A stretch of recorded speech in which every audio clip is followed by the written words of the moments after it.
Everyone, my name is श्रुति कक्कड़ और आज हम डिस्कस करने वाले हैं क्लास +1 अकाउंटेंसी का chapter capital and revenue.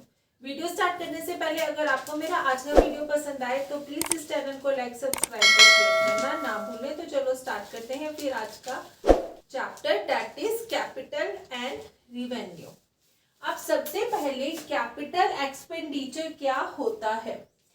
Any expenditure which is incurred in acquiring or increasing the value of fixed assets is termed as capital expenditure.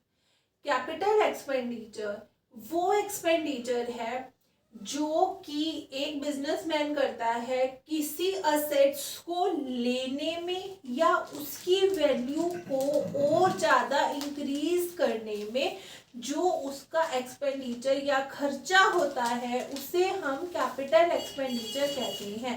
तो capital expenditure क्या होता है? कैपिटल एक्सपेंडिचर वो एक्सपेंडिचर होता है जो एक बिजनेसमैन करता है अपने बिजनेस की असेट्स को बढ़ाने में या उसकी वैल्यू को इंक्रीज करने में। उस एक्सपेंडिचर को हम कैपिटल एक्सपेंडिचर कहते हैं। अब हम इसकी कुछ एग्जांपल लेके समझते हैं, जैसे कि amount spend on the purchase of land and building. जैसे पैसा खर्च किया गया लैंड और बिल्डिंग लेने में।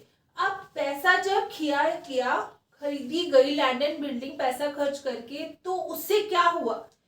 बिजनेस को ही फायदा हुआ ना, क्योंकि लैंड एंड बिल्डिंग तो बहुत साल चलेगी जिस पर बिजनेस एस्टैब्लिश होगा और ज़्यादा इंक्रीज होगा पहले से।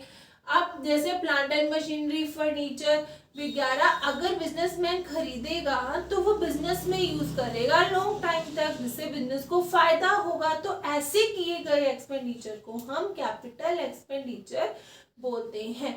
अब हम इसके और कुछ एग्जाम्पल एक्सप्लेन, एक एक चीज को एक्सप्लेन करते हैं ताकि आपको ये कंसेप्ट और ज्यादा क्लियर हो। जैसे सबसे पहले है expenditure which result in the acquisition of fixed assets such as land and building, plant, trademark etcetera. Such assets would be used in the business for a number of years. जैसे वो खर्चा जो एक बिजनेसमैन करता है अपने business में assets को खरीदने में, लेने में, उस किए गए खर्चे को हम कैपिटल एक्सपेंडिचर बोलते हैं।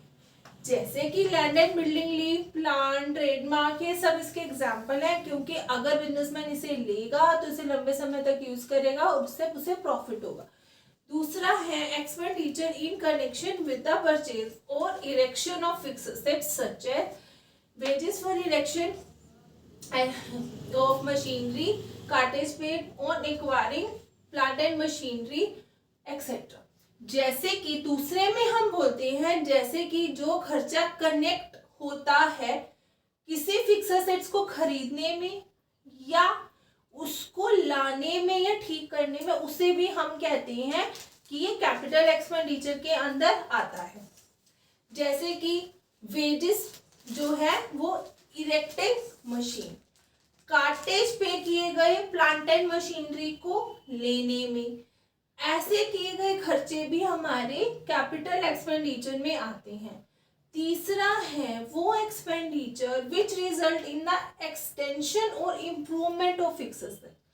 ऐसे खर्चे जिनको करने से हमारी फिक्स असेट्स की वैल्यू बढ़ जाती है, इम्प्रूव हो जाती है, और वो ठीक है हमारी जो करंट असेट्स हैं अगर हम उसमें कुछ इंक्रीज करते हैं, बढ़ाते हैं, एक्सटेंशन करते हैं, तो ऐसे किए गए खर्चों को भी हम बोलते हैं ये कैपिटल एक्सपेंडिचर के खर्चे हैं। जैसे कि हम एक एग्जांपल लेते हैं, assets spend on increasing the sitting. जैसे कि हमने क्या किया, कुछ असेट्स खरीदी जिससे सिनेमा हॉल में सिटिंग जो है वो कैपेसिटी और बढ़ जाए। सिटिंग कैपेसिटी बढ़ेगी तो लोग और बैठ सकेंगे सिनेमा हॉल में, जिससे वहां के ओनर को फायदा होगा। ठीक है, और हम इसका फोर्थ एग्जांपल लेते हैं, expenditure incurred for establishing the business. जो खर्चा बिजनेस को एस्टैब्लिश करने में किया जाता है, बिजनेस को शुरू करने में किया जाता है, वो खर्चे भी हमारे कैपिटल एक्सपेंडिचर के अंदर आती हैं। जैसे हमारे गुडविल लगा लो, कॉस्ट ऑफ पेटेंट्स लगा लो, ये भी इसी के अंदर आती हैं। या फिफ्थ हम लेते हैं कि expenditure incurred on the purchase of second hand assets and on putting such assets in working condition.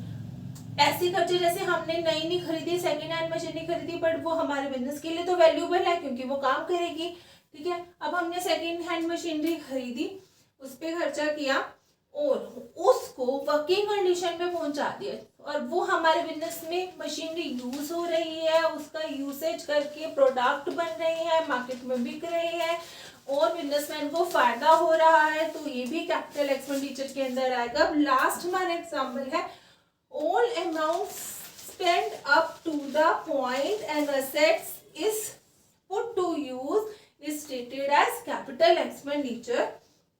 जैसे कुछ अमाउंट हम जो खर्च करते हैं, जैसे असेट्स को यूसेज में लाने के लिए, उसे भी हम बोलते हैं हम ये कैपिटल एक्सपेंडिचर है। जैसे लीगल फीस पे करना, प्रॉपर्टी खरीदी है तो ब्रोकेज का पैसा देना, ये भी हमारे कैपिटल एक्सपेंडिचर के अंदर ही आता है। तो हम एक बार इसको रिवाइज करते हैं कि कैपिटल एक्सपेंडिचर क्या होता है। कैपिटल एक्सपेंडिचर वो एक्सपेंडिचर होता है जो कि बिजनेसमैन जो है वो खर्चा करता है किस पे, असेट्स को एक्वायर करने में या अपने फिक्स असेट्स की वैल्यू को बढ़ाने में, उस किए गए खर्चे को हम कैपिटल एक्सपेंडिचर कहते हैं। फिर मैंने कुछ एग्जांपल दिए आपको, जैसे बिजनेसमैन ने लैंड एंड बिल्डिंग खरीदी, प्लांट एंड मशीनरी, फर्नीचर, ये सब इसके एग्जाम्पल है। फिर हमने इसको एक्सप्लेन किया।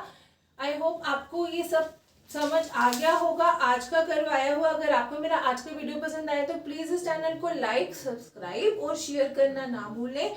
इस चैनल को सपोर्ट करें, ज़्यादा से ज़्यादा सब्सक्राइब करें। Thank you.